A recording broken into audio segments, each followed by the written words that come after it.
우리 좌우 계신 분들에게 한번 이렇게 인사해 볼까요? 참 아름다우십니다. 인사해 보겠습니다. 참 아름다우십니다. 네, 또 한번 인사하겠습니다. 늘 감사합니다. 늘 감사합니다. 감사합니다. 네, 한 번 더. 은혜가 넘치십니다. 어때요? 말 한마디 했지만 이 말 한마디가 우리를 기쁘게 하지 않습니까? 우리를 격려하고 있죠. 말의 기능이 이와 같습니다. 그래서 옛 속담에 말 한마디에 천냥빛 갖는다는 의미가 바로 여기에 있는 것이죠. 우리가 말을 잘 사용할 때 우리도 기분 좋아지고 다른 사람들도 격려받고 위로받고 나아갈 수 있습니다. 근데 반면에 우리가 말을 잘못 사용하는 경우도 있어요. 말이 칼보다 날카롭다라는 그러한 또한 속담이 있습니다. 말 잘못하면 우리가 다른 영혼에게 상처도 줄 수 있다라는 사실을 우리가 꼭 기억하며 나아갔으면 좋겠습니다. 그렇다면 이 시간 우리가 우리의 삶을 한번 되돌아봤으면 좋겠어요. 우리는 말을 통해서 다른 사람들을 살리는 사람들입니까? 아니면 다른 사람들에게 어려움을 끼치는 사람들입니까?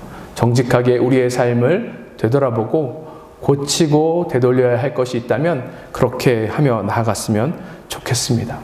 오늘 우리가 짧게 읽은 이 본문의 배경을 보면 야고보가 어느 교회에다가 지금 편지를 쓰고 있는 거예요. 그런데 그 교회가 여러 가지 문제가 있었습니다. 그 교회 안에 욕심이 많았고 사람들 안에 욕심이 있었고 또 서로 비방하는 일들이 생겼고 특별히 말의 문제로 인해서 큰 어려움을 겪는 그러한 교회였습니다. 그래서 사도 야고보가 이와 같은 편지를 씀으로 인해서 그 모든 것들을 해결하고 정리하기를 원했던 것입니다. 근데 무엇보다 왜 이러한 다툼과 어려움이 생겨났는가?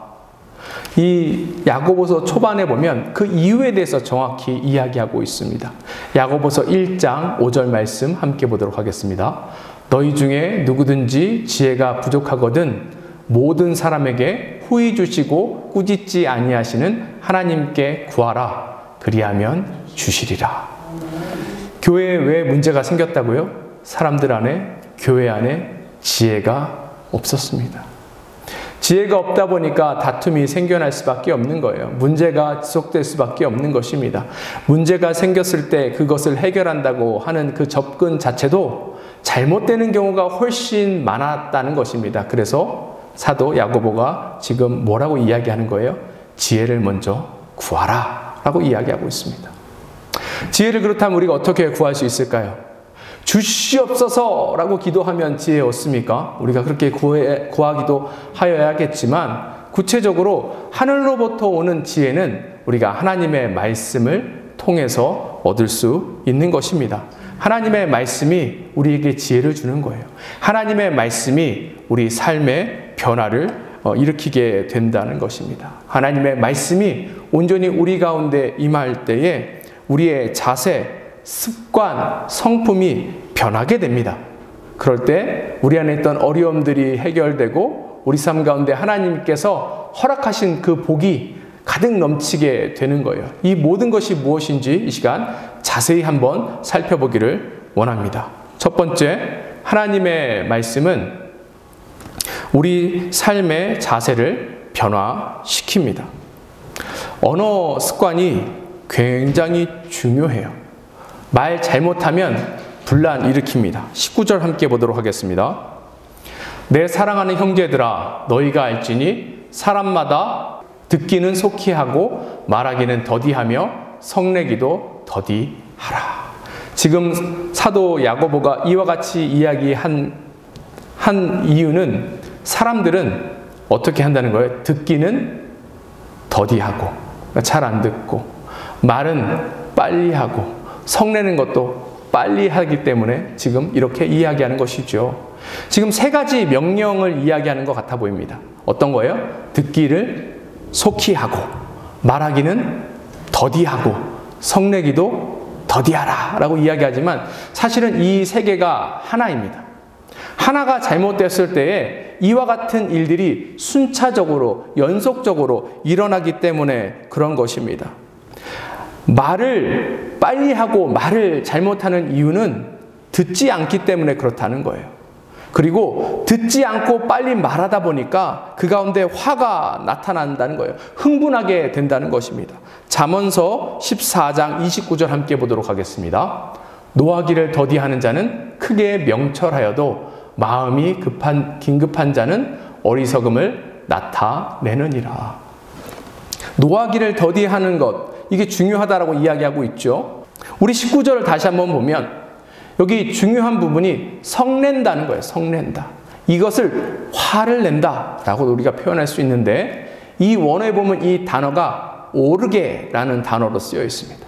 근데 이 오르게라는 단어는 특별히 하나님께서 자신의 의를 지키기 위해서 죄를 보고 심판하시고 그 모든 것들을 치리하실 때 나타내는 그 감정을 표현하는 거예요. 쉽게 이야기해서 하나님께서 죄인을 보고 잘못되는 것을 보시고 화를 내시는 것, 그게 바로 오르게라는 단어입니다. 하나님께서 특별히 어떤 것을 심판하실 때 쓰는 단어라는 거예요.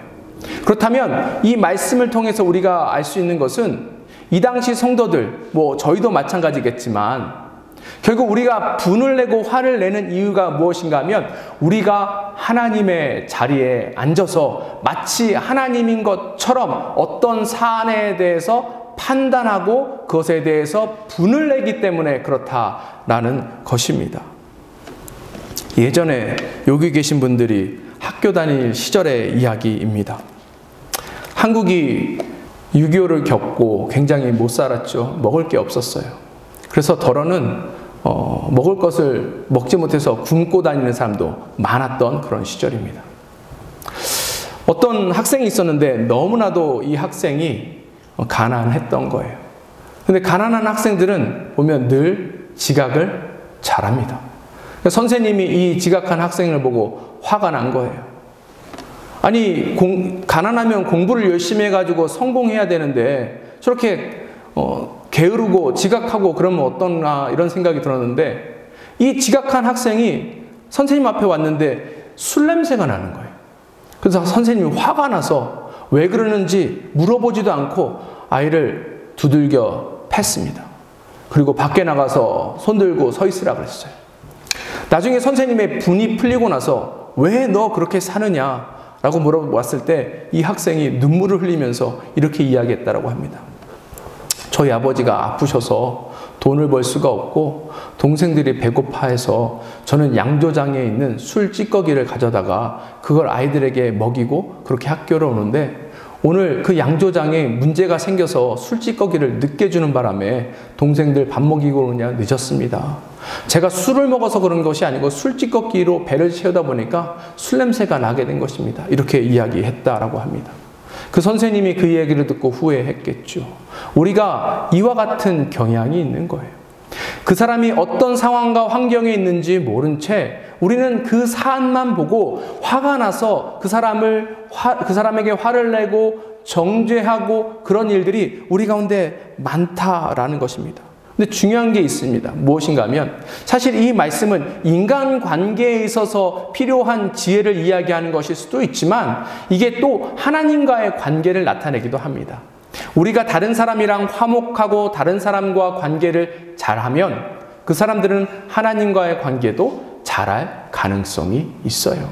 사실 이 본문의 그 문맥을 보면 이 앞에는 하나님 앞에 하나님이 우리를 시험했다 이렇게 이야기하지 말라라고 쓰여 있습니다. 하나님은 사람을 시험하는 분이 아니다. 너희의 욕심이 너희로 시험에 들게 하는 것이다 라는 것을 이야기한 이후에 이 말씀이 있는 거예요. 그러니 이 말씀을 해석할 때에 우리가 그래서 어떻게 해석해야 하냐면, 하나님 앞에 왜 우리의 삶에 이렇게 어려움을 줍니까? 라고 빨리 말하면 안 된다는 거예요. 하나님, 이때 되면 이것들이 해결되어야 되는데 왜 여전히 우리 삶에 어려움이 가득합니까? 우리가 불평불만할 때가 너무나도 많다라는 것입니다. 그런데 우리가 하나님의 속사정을 잘 압니까? 모릅니까? 몰라요. 하나님의 뜻에 대해서 우리가 잘 알아요? 몰라요? 잘 모르죠. 그러니까 쉽게 우리가 하나님 앞에서도 흥분하고 화를 내고 불평하고 불만족한 것들을 이야기한다라는 것입니다. 그렇다면 우리에게 필요한 것은 뭐예요? 19절 초반에 이야기한 것처럼 듣기를 속히 하라는 거예요. 듣기를 속히 하라는 의미는 무엇입니까? 하나님의 말씀을 먼저 우리 마음속에 새기라는 거예요.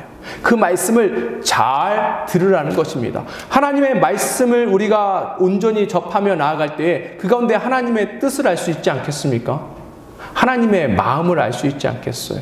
그런데 이러한 부분들이 잘 되지 않는다는 거예요. 만약에 우리가 하나님의 말씀을 잘 듣고 먼저 하나님 앞에 서 있다면 말 빨리 하지 않을 거예요. 우리가 어떤 사안에 대해서 빨리 판단하지 않을 것입니다. 그것에 대해서 화를 내지도 않을 거예요. 성경에 보면 성경의 인물들 중에 별명으로 지어진 인물들이 있습니다. 그 중에 한 형제가 있는데 누군가 하면 바로 요한과 야고보 형제예요. 이 형제의 별명이 무엇입니까? 우레의 자식들입니다. 쉽게 이야기해서 이 사람들은 엄청 다혈질인 거예요. 다혈질인 사람들이어서 예수님이 그와 같은 별명을 붙여줬습니다. 얼마나 다혈질인지 오늘 그 에피소드가 하나 나오는데 누가복음 9장 54절 보도록 하겠습니다. 제자 야고보와 요한이 이를 보고 이르되 주여 우리가 불을 명하여 하늘로부터 내려 저들을 멸하라 하기를 원하시니이까. 왜 이렇게 이야기했냐면 예수님과 예수님의 제자들이 사마리아에서 말씀을 전했어요. 다른 곳에서 말씀을 전하고 또 귀신을 쫓아내고 병자를 고치면 사람들이 예수님 말씀을 듣고 예수님의 제자가 됩니다. 그런데 이 사마리아 사람들은 마음이 딱딱해서 복음을 전해도 듣지 않고 하나님의 놀라운 기적이 나타나도 그것을 믿으려 하지 않은 거예요. 그래서 야고보와 요한이 화가 나서 지금 이와 같이 이야기하는 것입니다. 하나님 말씀 들을 자격도 없습니다. 저 사람들은 그냥 저 사람들은 불내려서 다 심판해서 다 없애버려야 합니다. 이렇게 이야기하고 있었던 거예요. 근데 그렇게 이야기하면 됩니까? 안 됩니까? 안 되죠. 왜요? 궁극적으로 사마리아 땅에 간 이유가, 예수님과 제자들이 사마리아 땅 간 이유가 저렇게 죄악 가운데 죽을 수밖에 없는 영혼들을 살리기 위해서 간 건데 살리지 않고 죽이겠다는 것은 말이 안 되는 것이지요. 왜 그래요? 하나님의 뜻을 알기 전에 벌써 말이 빠른 거예요. 정죄하는 것이, 심판하는 것이 빠른 것입니다. 그러니까 화를 이렇게 내는 것이지요. 또 이 야고보와 요한은 늘 예수님 제자 그룹 사이에서 분열을 일으켰던 사람들이에요. 왜 그런가 하면 우리가 잘 아는 것처럼 예수님께 어느 날 나와서 예수님이 왕이 되시면 우리는 넘버 2, 넘버 3 자리 앉게 해주세요. 근데 이것을 한두 번 이야기한 것이 아닙니다. 나중에는 어떻게 해요? 엄마까지 데려와서 엄마가 그 얘기에 예수님께 하게 하지 않습니까? 이것으로 인해서 이 제자 그룹들 안에 다툼이 일어나고 싸움이 일어나요. 그랬던 사람입니다. 그런데 이 사도 요한이 나중에 변화가 됐을까요? 안 됐을까요? 변화가 됐지요. 나중에 어떤 별명을 얻습니까? 사랑의 사도라는 별명을 얻습니다. 우레의 자식이 사랑의 사도가 된 것은 엄청난 변화인 것이지요. 어떻게 그럴 수 있었어요? 하나님의 말씀이 사도 요한의 삶을 지배하기 시작했기 때문에 그렇습니다. 그렇다면 우리도 우리 안에 하나님의 말씀이 가득 채워져야 할 거예요. 우리가 하나님의 말씀으로 우리 삶이 지배되어야 할 것입니다. 그럴 때 우리 삶 가운데 나타나는 어려움들, 다툼들, 분쟁들 이런 것들이 다 사라지게 될 것입니다. 하나님의 말씀이 우리 삶의 자세를 그래서 이와 같이 변화시키는 거예요. 둘째, 하나님의 말씀은 우리의 옛 습관을 변화시킵니다. 근데 여기서 우리가 질문할 수 있어요. 목사님, 저 말씀 많이 읽습니다. 말씀 여러 번 완독했어요. 이렇게 이야기할 수 있어요. 맞아요. 한국 성도만큼 말씀을 사모하는 그러한 성도가 세상에 세계에 없습니다.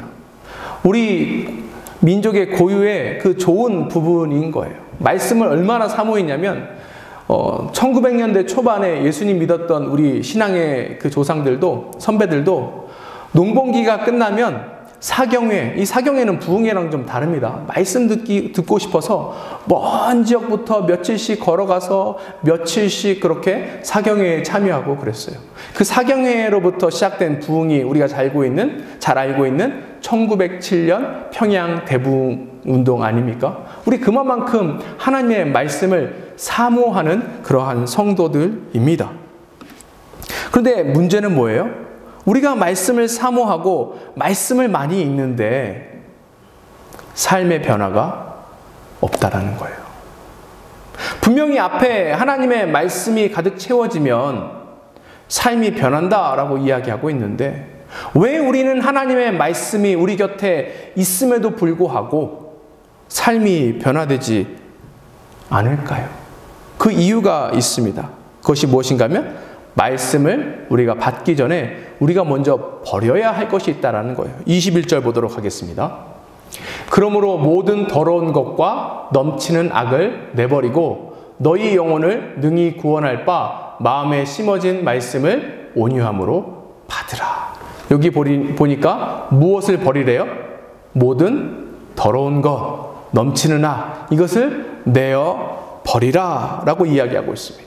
근데 이 버리라라는 그 단어의 그 원어의 뜻은 무엇인가 하면 사실은 버리다는 것이 아니라 스스로 자기가 결정을 해서 옷을 벗다라는 그런 의미를 가지고 있습니다. 이 단어가 쓰여진 것이 몇 구절 성경 가운데 있어요. 우리가 이것을 보면 지금 사도 야고보가 무엇을 이야기하는지 조금 더 우리가 이해하기 쉽습니다. 에베소서 4장 22절 보도록 하겠습니다. 너희는 유혹의 욕심을 따라 썩어져가는 구습을 따르는 옛사람을 벗어버리고, 그리고 히브리서 12장 1절 보겠습니다. 이러므로 우리에게 구름같이 둘러싼 허다한 증인들이 있으니 모든 무거운 것과 얽매이기 쉬운 죄를 벗어버리고 인내로써 우리 앞에 당한 경주를 하며. 베드로전서 2장 1절입니다. 그러므로 모든 악독과 모든 기만과 외식과 시기와 모든 비방하는 말을 버리고. 똑같은 단어예요. 버린다는 의미. 이것은 옷을 벗어 던진다는 의미이고, 무엇을 벗어 던지냐 하면 죄된 본성, 옛 습관을 벗어버린다는 것을 의미하는 것입니다.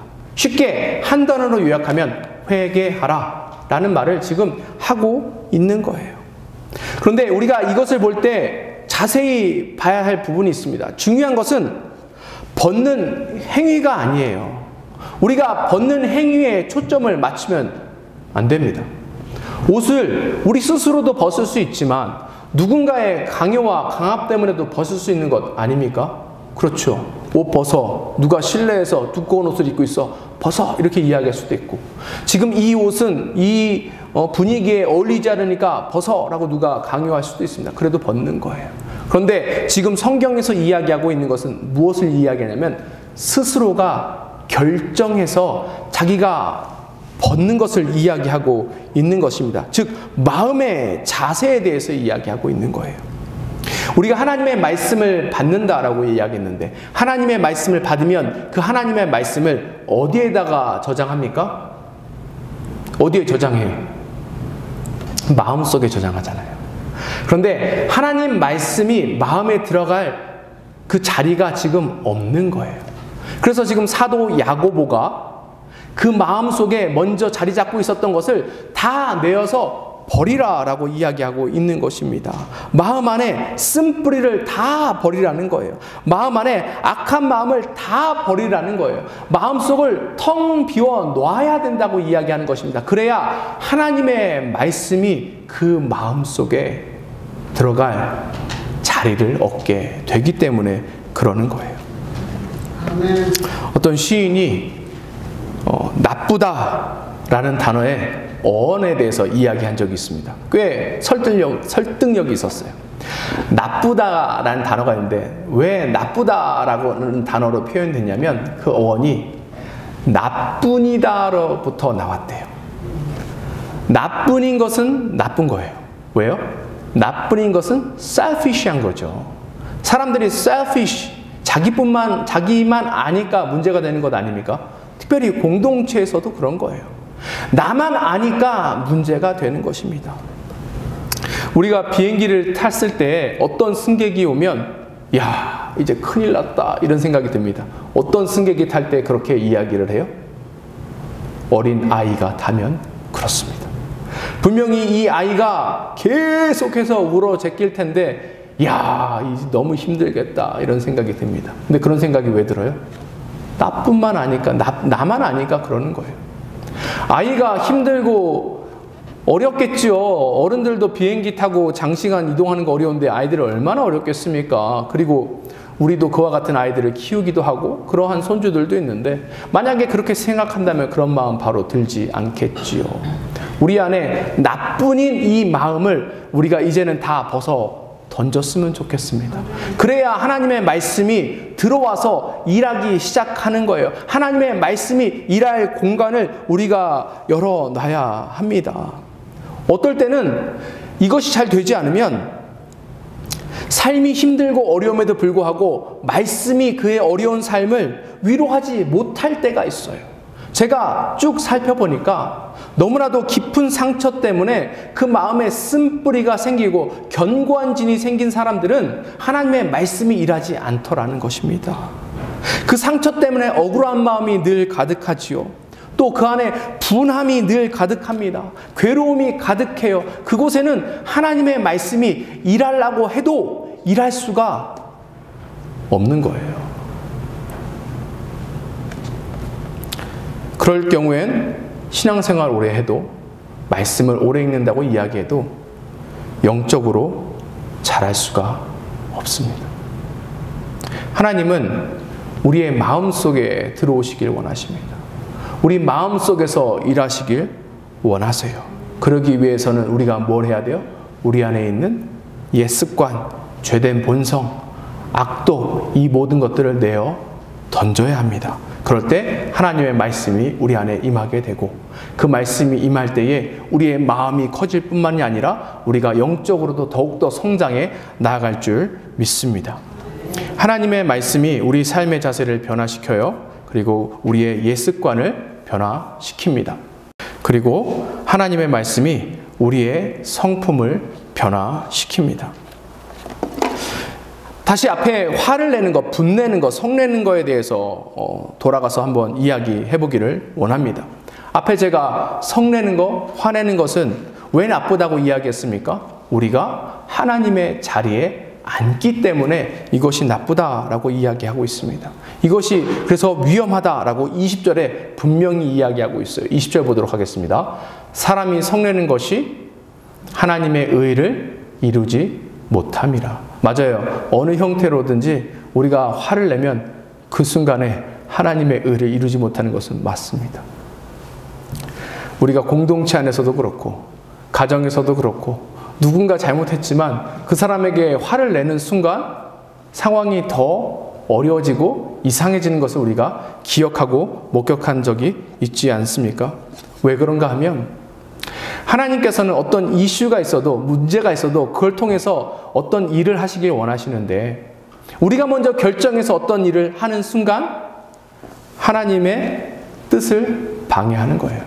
하나님의 일하실 공간을 우리가 스스로 막아버리게 되는 것입니다. 그러니까 이 일을 하나님이 기뻐하시지도 않을 뿐더러 잘못하게 되면 우리가 하나님 욕먹게 하는 경우도 많이 있습니다. 왜요?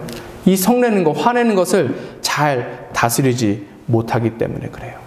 앞에 제가 하나님의 말씀을 채우기 위해서 먼저 뭐 해야 된다고 그랬죠?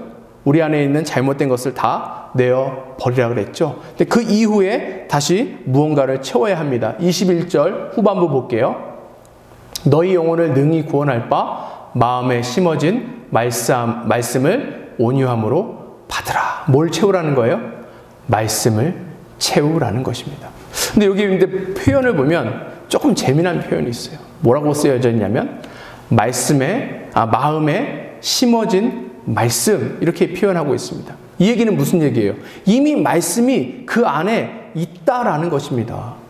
어떤 학자들은 태어날 때부터 하나님의 말씀이 어떤 마음에 심어져 있었다라고 이야기하는 사람들도 있는데, 그렇다기보다는 우리가 하나님의 백성이 되고 성도가 된 이후에 하나님은 하나님의 말씀을 우리 심령에, 우리 마음에 새기셨다는 거예요. 근데 문제는 무엇인가 하면 앞에 살펴본 것처럼 우리의 옛 자아 때문에, 죄된 본성 때문에 이 말씀이 우리 삶에서 잘 일하지 않는다는 거예요. 그런데 이 모든 것들이 잘 일하기 위해서 필요한 것이 지금 여기에 뭐가 있다는 것입니까? 온유함입니다. 온유할 때에 그제서야 비로소 하나님의 말씀이 우리 삶 가운데, 우리 심령 가운데 일하시기 시작한다라는 뜻입니다. 이 온유라는 그 개념, 단어가 굉장히 중요합니다. 특별히 야고보서에서 온유함이 굉장히 중요해요. 이 사도 야고보는 온유를 앞에 우리가 성내는 것, 화내는 거에 반대 개념으로 사용하기 때문에 그렇습니다. 그런데 이 온유라는 단어는 이 당시에 로마 그 문화에서는 굉장히 유약하고 비겁한 것으로 여겨졌습니다. 근데 이 온유함이 연약하고 유약하고 비겁한 그런 개념이 아니에요. 이 온유의 성경적인 의미가 무엇인가 하면 잘 길들여진 야생마를 온유하다라고 표현합니다.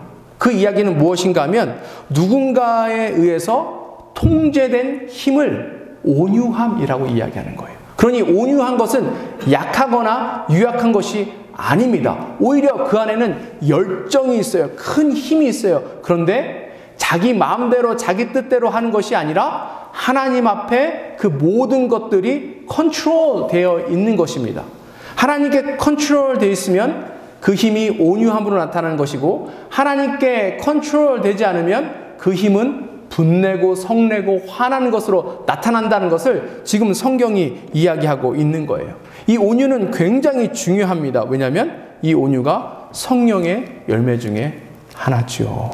즉 온유는 예수님의 성품이에요. 이 온유함이 우리 가운데 있을 때 여러 가지 문제들이 해결될 수 있는 것입니다. 성경에 온유한 사람들이 굉장히 많이 나옵니다. 온 지면에서 가장 온유한 사람 성경에서 누구라고 이야기해요? 모세다라고 이야기합니다. 그런데 이 모세의 삶을 보면 그 사람이 온유함과는 사실은 거리가 있죠. 굉장히 성급했던 사람인데 그 역시 그 힘을 하나님의 통제 아래에 두니까 온유해진 거예요. 신약 성경에도 보면 또 온유한 사람이 나옵니다. 그 사람이 누군가 하면 바로 사도 바울이에요. 사실 사도 바울의 이미지가 온유함과는 거리가 있죠. 그런데 그 사람이 온유한 사람이 되었어요. 특별히 어떤 이슈로 인해서 그 온유함이 드러났는데 그것은 바로 고린도 교회의 문제 때문에 그렇습니다. 고린도 교회는 사도 바울이 세운 교회예요. 사도 바울이 고린도 교회의 담임 목사입니다. 그런데 고린도 교회를 세운 이후에 조금 안정이 되자 이 사도 바울이 그것을 후임 목사님에게 넘겨주고 에베소에서 교회를 개척하기 시작했어요. 그런데 어느 날 고린도 교회 성도로부터 고린도 교회에 문제가 있다라는 소문을 듣게 됩니다. 소식을 듣게 된 것이죠. 어떤 소식인가 하면 그 가운데 분열이 엄청 일어났다는 거예요. 그래서 사도 바울이 다시 고린도 교회로 찾아가서 무슨 일이 있는지 살펴봤습니다. 그런데 무슨 일이 있냐면 온갖 나쁜 악행들이 교회 가운데 일어나기 시작한 거예요. 특별히 교회 리더들이 문제였습니다. 교회 리더 중에 한 사람은 자기 아버지의 부인이랑 같이 사는 사람도 있었어요. 자기 엄마랑 산다는 것이 아니고 자기 아버지가 뭐 다른 부인이 있었는데 그 부인이랑 사는 사람이 교회 리더일 정도였습니다. 그러니까 그것을 보고 사도 바울이 그냥 둘 수 없죠. 회개해라. 죄에서 돌이켜라 라고 권면합니다. 그런데 사람들이 한번 악에 사로잡히면 잘 그 권면을 듣습니까? 안 듣습니까? 안 듣죠. 듣기는 속히 하고 이게 맞는데 듣기를 더디했죠. 그래서 어떻게 합니까? 사도 바울을 내쫓아버려요. 오히려 사도 바울의 그 사도성을 의심하면서 그 사람의 리더십을 부인하고 사도 바울을 그곳에서 내쫓아버린 거예요. 근데 앞에 말씀드린 것처럼 사도 바울은 권위가 있었던 사람입니다. 그래서 자기가 자기의 힘과 자기의 권위로 이 모든 것들을 다 통제하고 해결할 수 있었어요. 그럼에도 불구하고 사도 바울은 그 일을 택하지 않습니다.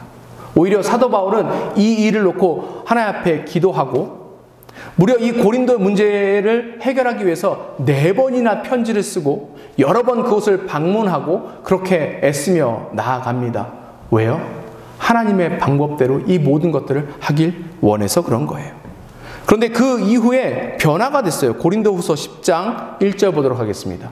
너희를 대면하면 유순하고 떠나 있으면 너희에 대하여 담대한 나 바울은 이제 그리스도의 온유와 관용으로 친히 너희를 권하고.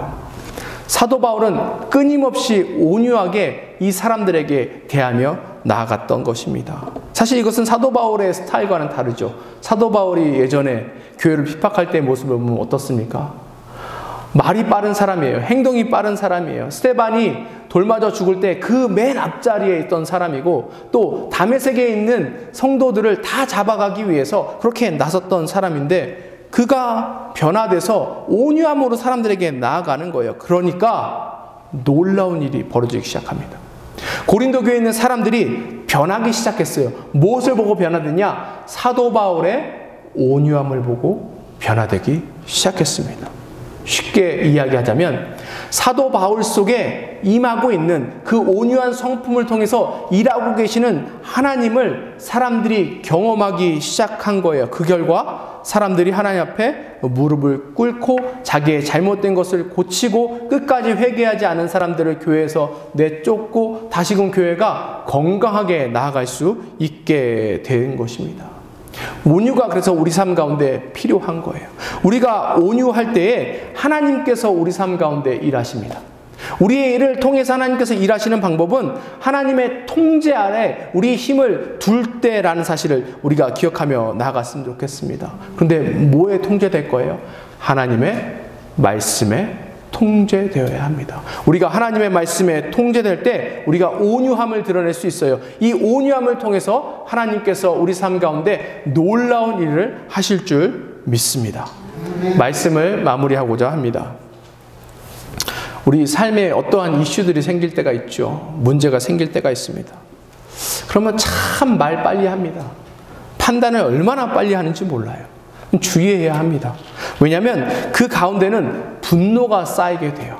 빨리 판단하고 빨리 말하면 우리도 모르는 사이에 우리 안에 분노가 막 생기게 되고 그렇게 되면 매사에 불만이 가득하게 됩니다. 이것을 주의해야 되는 이유가 무엇인가 하면 사실 우리의 일상생활과 우리의 신앙생활은 밀접하게 연결되어 있어요. 주일날은 신앙생활이고 평일은 그냥 우리 삶이고 그렇지 않다라는 거예요. 우리 삶은 밀접하게 신앙생활과 연결되어 있기 때문에 우리 안에 분노가 쌓이면 쌓일수록 이것이 우리 신앙생활에 나쁜 영향을 미칠 뿐만 아니라 하나님과의 관계에도 분명하게 영향을 미친다는 사실을 기억했으면 좋겠습니다. 그래서 한국에 어떤 트렌드에 민감해서 그거 광고하는 그 사람도 한국 뉴스는 자세히 보지 않는데요. 왜냐하면 그것이 그의 삶에, 그의 영혼에 문제를, 영향을 미치기 때문에 그 사람은 헤드라인만 읽는다라고 하더라고요. 우리 가운데 삶이 불만족스럽기 시작하면 이 화살은 분명히 하나님께로 향하게 되어 있습니다. 하나님을 판단하게 된다는 것이죠. 하나님 앞에 불평을 쏟아놓는 거예요. 그 끝에 또 어떻게 합니까? 하나님을 협박하기도 하죠. 나 이러면 이 교회 더 이상 안 다닙니다. 나 이러면 나 신앙생활 안 합니다. 라고 협박하기도 한다라는 것입니다. 우리가 계속해서 그 자리 가운데 있게 되면 우리 삶에 전혀 변화는 없게 되겠죠. 변화가 없는데 기쁨은 있겠습니까? 행복은 있겠습니까? 신앙생활에도 전혀 기쁨과 행복이 있지 않습니다. 너무나도 단순하고 중요한 진리는 여기 있어요.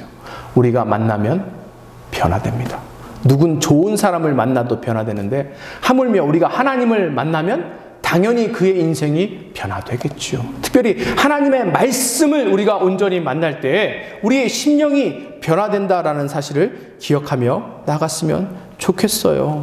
하나님의 말씀을 그래서 우리가 매일매일 우리 마음속에 심었으면 좋겠습니다.